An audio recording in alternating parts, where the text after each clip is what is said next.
Hello. Today I'm going to be talking to you about how to encourage your child or your student to practice their sight words. And if you're not careful, practicing sight words can be boring and mundane. So I like to turn it into a game. And the first game I'm going to talk to you about today is called My Pile, Your Pile.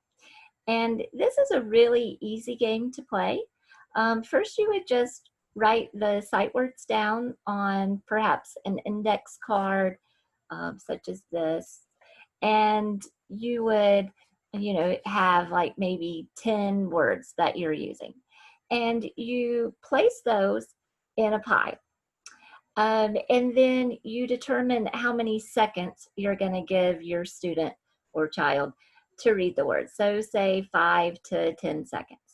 And so when you're ready to get started, you draw the first card, show it to the student, and the student, would then look at the card. If they're able to read it, then of course they read it. If they are able to read it correctly, then you place the card in front of them. That's their card, that's in their pile. If they're not able to read the word correctly, or they can't read it in the allotted amount of seconds, then I get the card. So I would put that in my pile. And then you would be ready to draw the second card. So again, if the student gets the card correctly, um, reads the card correctly, then they get the card. And then if they're not able to, I get the card. At the end of the game, you count how many cards does the student have, how many cards do I have.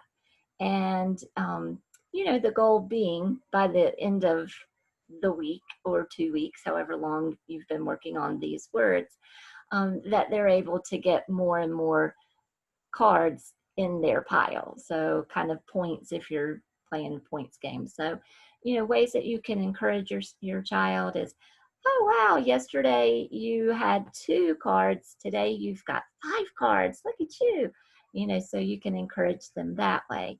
Of course, if they miss reading a word, then you would immediately tell them what that word is so that they can look at it, they can say it, and over time, hopefully, then they would start recognizing that as a word on sight.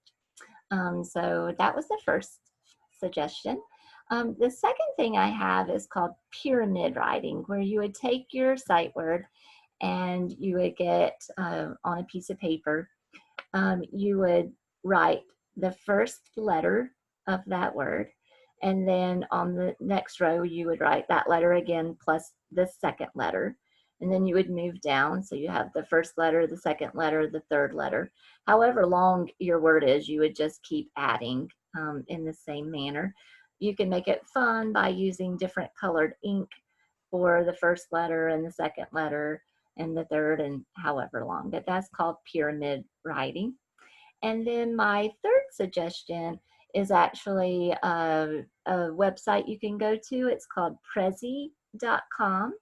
And last time I checked, Prezi.com was a free website. And at this website, you just go in, create an account.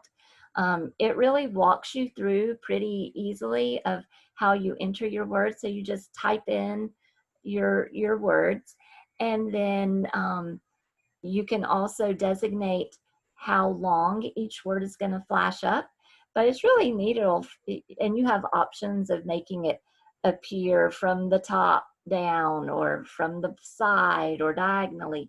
And kids usually have a lot of fun with this because they can manipulate all of that. And it just flashes the word up, and then the child would read the word. Um, Now, one thing I would suggest is that you are with your child or a caregiver, older sibling, babysitter, whatnot, just so you can monitor that they're actually reading the word correctly, because it would be bad for them to practice the word incorrectly time and time again. So, it does require that they have someone with them for all of these games. But it doesn't always have to be a parent. It can be anyone who knows how to read the words. So I hope you enjoy.